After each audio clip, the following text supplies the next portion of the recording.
Sesaat tiba-tiba langsung viral nih nama Om Yusuf Hamka. Apalagi dihubung-hubungkan dengan masalah perbisnisan krematorium. Tapi setelah viral ternyata yang lucu adalah beberapa waktu setelah itu Om Yusuf Hamka ini justru memberikan video klarifikasi. Nah sebetulnya apa yang terjadi Om? Kok tiba-tiba langsung ada video klarifikasinya?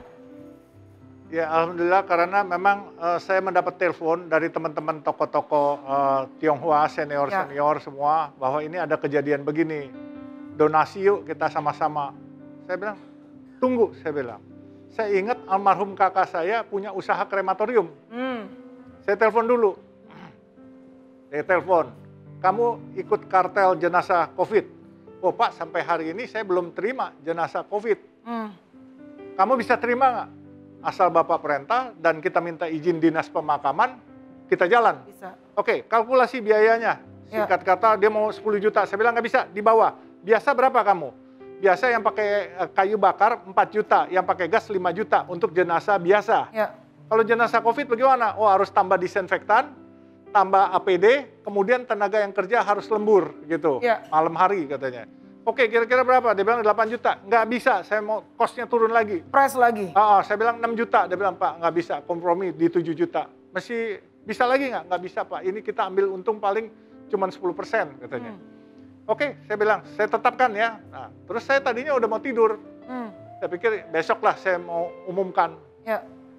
Waktu mau tidur, saya lihat semua ada tulisan-tulisan. Ini banyak yang kesusahan. Saya langsung baju tidur saya kan kaos oblong aja biasa. Saya langsung ambil baju di lemari, saya lapis saja. Saya bilang ke istri saya, tolong ambilin video saya sebentar. Oh istri yang ambil videonya? Ya, saya bilang saya akan coba membantu saudara-saudara kita.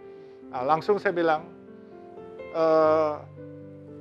bahwa teman-teman nggak usah khawatir, walaupun saya Muslim, ya, saudara-saudara kita umat Kristiani, umat Buddhis, umat Hindu, saya bersama kalian dan kebenaran kakak saya meninggalkan krematorium ini kepada keluarga dan saya ikut bantu ngurusin, saya maksudnya ngurusin dalam arti kata yayasannya. Lalu saya bilang harga kami berikan 7 juta, tidak usah khawatir. Saya bersama kalian semua. Nah, terus saya langsung harga turun semua. Terus saya masih melihat bahwa masih ada yang coba-coba. Terus saya bilang lagi, saya ancam mereka. Maksudnya ancam demi kebaikan. Kalau kalian masih kasih harga tinggi, kami akan kasih gratis. Karena saya dihubungi dari Arta Graha Peduli, dari Salim Group, dari CMNP Group, dan dari Kelenteng Petek 9. Disambut lagi dengan IG Hotman Paris. Nah, satu lagi saya ceritain IG Hotman Paris. Nah, dia nyambung nih.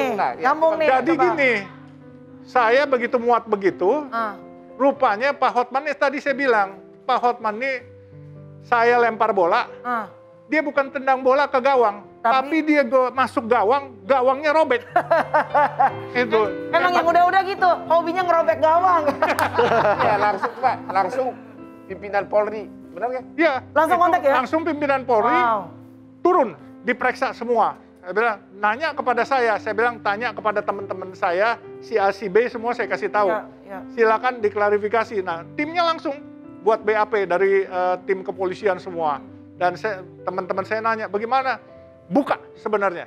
Kalau nanti, saya bilang kalau ada teman-teman yang memanfaatkan itu, dia bilang takut ini ada naga-naga, nggak usah khawatir, ada Hotman Paris, ada saya, naga semua teman kita kan, itu teman kita bisa ajak ngomong. Dan ternyata saya sudah cek naga-naga, nggak ada yang punya krematorium, jadi itu naga kampung yang punya.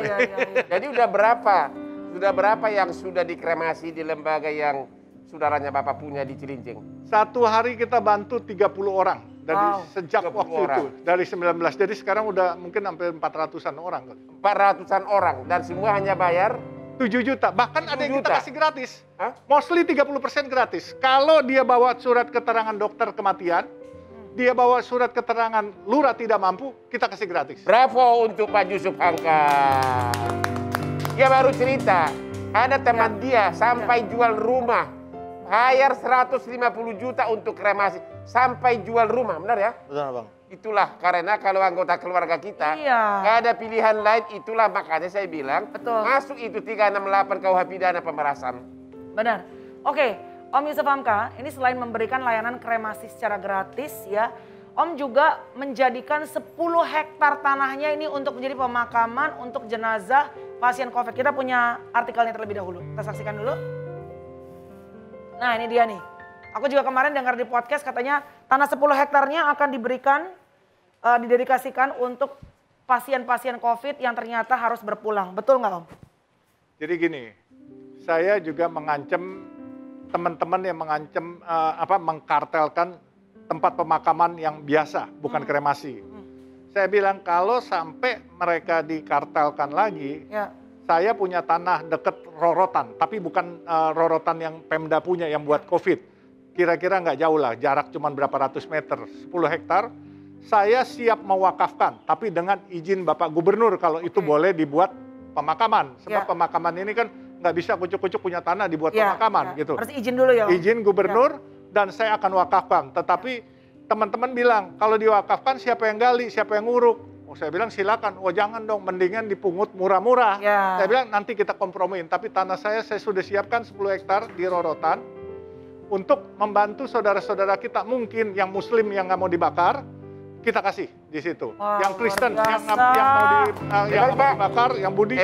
Emang harta kamu seberapa banyak sih? Aku penasaran ini. Mulai merasa tersaingi Hotman Paris. Gimana? Panas. Bentar, gue merasa tersaingi ini. Begitu Bapak datang, mata dia bukan ke saya lagi, ke Bapak. Bahaya nih aspri gue ini. Nggak, tapi pasti itu pertanyaannya, kok nih orang, seorang bisnismen ini sampai mau mewakafkan tanah 10 hektar. Emang seberapa banyak hartanya? Ini pasti pertanyaan banyak jadi, orang. Beliau ini saya tahu saya juga pemegang saham di Jalan Tol PT Citra ya. Jadi bukan hanya sekedar direktur ya. Pemegang saham juga. Alhamdulillah. Duit lah itu. Jalan tol tiap hari kita bayar 15.000 ya. Tapi kan pertanyaannya banyak orang yang punya uang, tidak semua orang punya hati untuk memberi. Kenapa Om sampai akhirnya tergerak? Kami kan dulu waktu kecil, kami dagang nasi kuning. Ibu saya dagang nasi kuning, saya yang tentengin keranjangnya. Oh ya? Ya, jadi kami dagang nasi kuning di pasar? Ya, di Samarinda. Samarinda. Ya, terus akhirnya kami sekarang ada rezeki, ya dulu sering dikasih tip juga Bang Hotman sama orang. Kasih tip, kalau dia lihat mungkin saya Tionghoa, mata saya sipit, lucu kali putih-putih. Kasih tipnya dah gitu. Nah begitu kami udah lumayan sedikit, ya kami juga ikut bersedekah. Ini sampai umur berapa Bapak masih hidup dalam apa, miskin atau dalam kesulitan ya? Sampai umur berapa Bapak? Sampai ya umur 16-17 lah. Kemudian ayah saya itu supir oplet. Waktu datang ke Jakarta supir oplet. Supir? Oplet. Oh, tahu kan oplet itu mikrolet. Bapak saya malah pengusahanya Pak. Kalau abang kan yang punya. Makanya sampai hari ini pun saya tetap supir Bang Hotman. Kecil lebih kaya saya. Pasti. Tapi kalau Bang Hotman kan dari bukan di Medan ya Bang? Di mana lagi di kampungnya Bang? Apa? Kampungmu di mana Bang? Di Lagu Boti, Tapanuli. Labu Boti. Nah, Labu Boti memang orang tuanya memang saya tahu juga sudah memang punya usaha bis besar-besar. Nah, kalau Om sendiri tadi bilang katanya ayahnya justru pengusaha supir bukan pengusaha ya, supir oplet. Kok Om sekarang bisa pemegang saham? Oke, apa yang momentum kapan merubah kehidupanmu sehingga bisa jadi konglomerat sekarang? Ya maaf, saya itu memang dulu umur 17 saya di Samarinda di Hitan. Di Hitan, disunat. Disunat. Saya belum. Terus kemudian lagi. Waktu umur 20-an, 24 saya terus dapat hidayah, saya masuk Islam. Terus setelah saya masuk Islam itu merubah hidup saya bukan untuk kekayaan, kesuksesan, bukan. Dari zaman jahiliyah jadi zaman yang baik lah.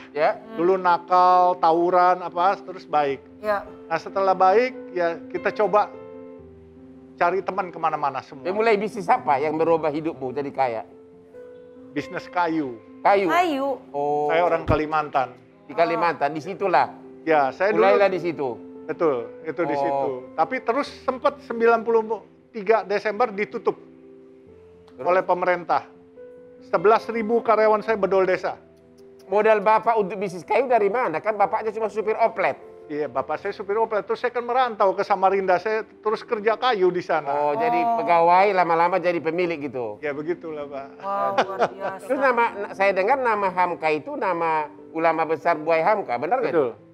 Jadi saya bukan kaleng-kaleng Pak, bukan main asal tempel nama Hamka.